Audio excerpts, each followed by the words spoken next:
बहुत समय पहले की बात है। एक रंग बिरंगे छोटे से गांव में एक जिज्ञासु लड़का रहता था जिसका नाम सामी था। सामी को खेतों में घूमना, पेड़ों पर चढ़ना और तितलियों के पीछे भागना बहुत पसंद था। हर दिन स्कूल के बाद वह अपनी लाल टोपी पहनता, अपना छोटा सा बैग उठाता और एक नई खोज पर निकल पड़ता। एक धूप भरी दोपहर जंगल के किनारे घूमते हुए सामी को एक रास्ता दिखा जो उसने पहले कभी नहीं देखा था। उस रास्ते के दोनों ओर नीले चमकते फूल खिले थे और उसके अंत में एक बहुत बड़ा पुराना पेड़ खड़ा था। उस पेड़ की शाखाएं बादलों तक पहुंचती थीं और उसकी छाल धूप में चांदी जैसी चमक रही थी। जब सामी पास गया तो उसने देखा कि पेड़ पर रंग बिरंगी रिबनों से बंधी छोटी छोटी चिट्ठियां लटक रही थीं। कुछ गुलाबी, कुछ पीली और कुछ सितारों जैसी चमकदार थीं। पेड़ की एक निचली शाखा पर बैठी एक बूढ़ी गिलहरी ने कहा, यह इच्छा वृक्ष है छोटे दोस्त। यह उस व्यक्ति की एक सच्ची इच्छा पूरी करता है जो दिल से लिखे। सामी की आंखें आश्चर्य से फैल गईं। सिर्फ एक इच्छा? उसने फुसफुसाते हुए पूछा। गिलहरी ने सिर हिलाया। लेकिन ध्यान रखना, यह पेड़ तुम्हारे दिल की अच्छाई को सुनता है। सामी ने जल्दी से अपने बैग से एक कागज और पेंसिल निकाली। वह सोचने लगा, वह दुनिया का सबसे बड़ा खिलौना मांग सकता था या ढेर सारी मिठाइयां। लेकिन तभी उसे कुछ याद आया। गांव में एक लड़की थी, अमीना। वह एक बीमारी के कारण जन्म से अंधी थी, लेकिन उसे दुनिया को देखने की बहुत इच्छा थी।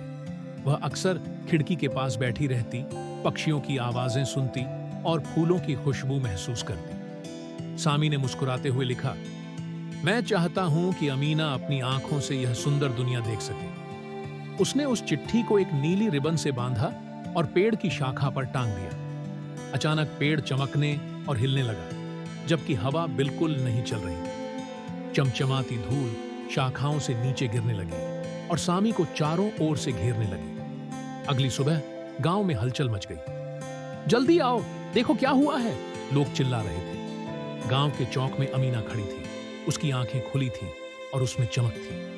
पहली बार उसने आसमान की ओर देखा, आश्चर्य से सांस ली और मुस्कुरा दी। उसने सूरज की रोशनी, पेड़, पक्षी और उन सभी चेहरों को देखा जिन्हें वह अब तक सिर्फ आवाजों से पहचानती थी। उसके माता पिता खुशी के आंसू रोने लगे और उसे गले से लगा लिया। सब लोग ताली बजा रहे थे और खुशी मना रहे थे। सामी को किसी ने कंधे पर थपथपाया।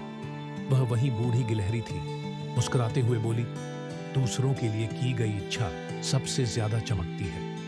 और फिर वह पेड़ की शाखाओं में गायब हो गई। उस दिन के बाद से इच्छा वृक्ष का रहस्य सामी और कुछ दयालु बच्चों के बीच रह गया। अब वे खिलौनों या मिठाइयों के लिए नहीं, बल्कि दूसरों की खुशी के लिए इच्छाएं मांगते थे। और गांव पहले से भी ज्यादा जादुई और प्यार भरा हो गया। और सामी, वह अब भी हर दिन नई खोज करता, लेकिन अब उसका दिल और भी बड़ा हो गया था और उसमें सिर्फ अपने लिए नहीं, बल्कि पूरी दुनिया के लिए सपने बसने लगे थे।